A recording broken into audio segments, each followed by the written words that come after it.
கோவை அருண்குமாரை தொடர்ந்து ஓபிஎஸ் அதிமுகவுக்கு இன்னும் 6 எம்எல்ஏக்கள் ஆதரவு தெரிவித்து விட்டால் ஆட்சி கலைந்து விடுமே என்ற கவலையில் ஆழ்ந்துள்ளதாம் எடப்பாடி முகாம். சசிகலா கோஷ்டியை விட்டு தப்பி ஓடி ஓபிஎஸ் அதிமுகவில் இன்னும் 6 எம்எல்ஏக்கள் சேர்ந்தால் ஆட்சி கவிழ்ந்து விடுமே என்ற கவலையில் ஆழ்ந்துள்ளாராம் முதல்வர் எடப்பாடி பழனிசாமி. சசிகலா முதல்வராக வேண்டும் என்பதற்காக கூவத்தூர் உல்லாச விடுதியில் அதிமுக எம்எல்ஏக்கள் அடைத்து வைக்கப்பட்டனர்.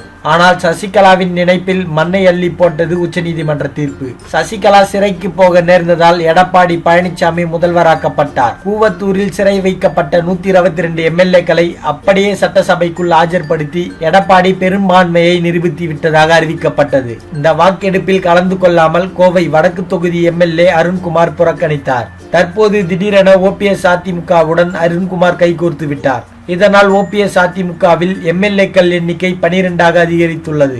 இது எடப்பாடி பழனிசாமி அணியை அதிர்ச்சி அடைய வைத்துள்ளது.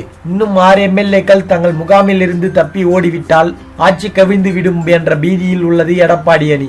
அந்த 6 பேர் யாராக இருக்கும் என யூகிக்கவும் முடியாமல் திணறுகிறதாம் சசி கோஷ்டி. இந்த உதறலை மறைக்கத்தான் திமுகவில் இருந்து 15 எம்எல்ஏக்கள் எங்கள் பக்கம் வரப்போகிறார்கள் என உளறி கொட்டினாராம் தினகரன். இருக்கிற எம்எல்ஏக்களை தக்க வைக்க முடியாத தினகரனின் இந்த உளறல் பேச்சை அதிமுகவினரே சகிக்கலையாம்.